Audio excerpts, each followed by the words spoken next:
Parlons un peu de Gabriel Attal, le tout nouveau et tout jeune Premier ministre. C'est pour faire barrage à Jordan Bardella, tout le monde le dit. Vous pensez qu'il en est capable, Gabriel Attal, il a les épaules pour aller sur ce terrain-là?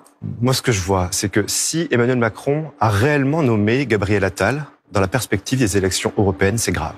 C'est grave parce que ça veut dire qu'Emmanuel Macron n'a pas pris conscience, finalement, des maux qui touchent notre pays. N'a pas pris conscience que les Français souffrent. En l'occurrence, on ne nomme pas un Premier ministre pour lutter politiquement contre un adversaire politique. On nomme un Premier ministre pour faire avancer le pays, pour mettre en place des réformes. Ça fait partie du jeu politique aussi. Mais écoutez, il est bien nécessaire quand même que Emmanuel Macron prépare les élections européennes. Mais si Emmanuel Macron considère que le jeu politique doit primer sur le bien des Français, moi je pense que ce n'est pas une bonne solution. Mais libre à chacun de faire ses choix. En l'occurrence, Gabriel Attal n'est pas un Premier ministre qui a un bon bilan pour lui. Il est totalement comptable du bilan d'Emmanuel Macron. Il a été ministre des Comptes publics où il n'a rien fait. Il avait promis de lutter contre la fraude.